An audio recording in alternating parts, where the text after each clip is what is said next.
Bonjour et bienvenue dans ce parcours que vous propose l'EPE Saint-Just à l'occasion de la Semaine Sainte où nous voulons bien nous souvenir de ce que le Seigneur a enduré comme souffrance pour notre salut et comment il est ressuscité le dimanche matin de Pâques comme il l'avait promis, comme il l'avait annoncé. Alors après l'agonie à Gethsémanée, après l'odieuse arrestation, vient le temps des trahisons pour le Christ dans ce passage que nous voulons lire de Matthieu 26, des versets 69 jusqu'au verset 74. Je vous laisse quelques secondes pour le lire.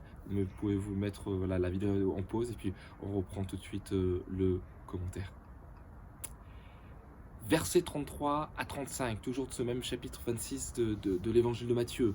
Pierre dira: « Quand tu serais pour nous tous une occasion de chute, tu ne le seras jamais pour moi. » Et Jésus lui dit: « Je te le dis en vérité, cette nuit même, avant que le coq chante, tu me renieras 3 fois. » Pierre lui répondit: « Quand il me faudrait mourir avec toi, je ne te renierai pas. » Waouh! Et tous les disciples dirent la même chose. Pierre nous ressemble tellement, capable du plus grand zèle lorsqu'il va proclamer, oui, sous l'inspiration, Jésus-Christ, tu es le Fils de Dieu. Lorsque la barque est prise dans la tempête et que Jésus se manifeste comme le Dieu Tout-Puissant et qu'il marche sur les eaux, Pierre va le rejoindre. Bon, voilà, il y a un moment, il va douter, mais en tout cas, on voit qu'il y a un certain zèle. Et puis, ici, nous le voyons en train de trahir son Seigneur. Auparavant, il dormait à Gethsémanée.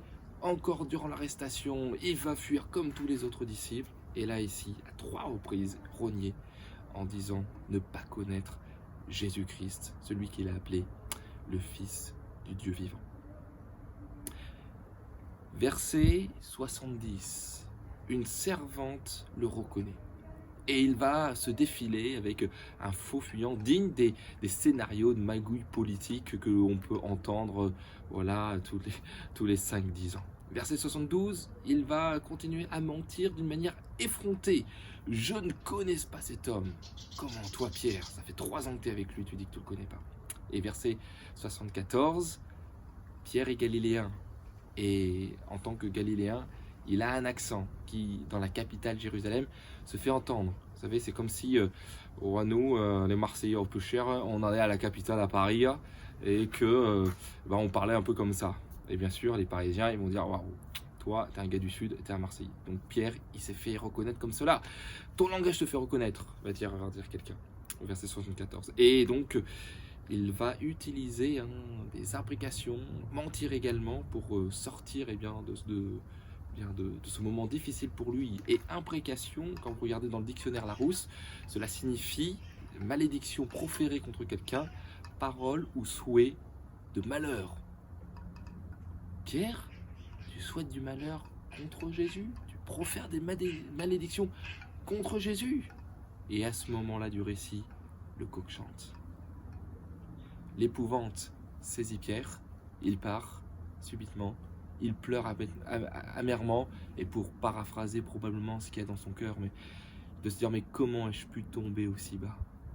Pierre fait enfin l'expérience de sa faiblesse, de sa nature déchue. Comme nous tous, Pierre avait aussi besoin d'un sauveur en la personne de Jésus-Christ. Que Dieu vous bénisse abondamment. Je vous dis à demain pour la suite de cette série de Pâques. À bientôt.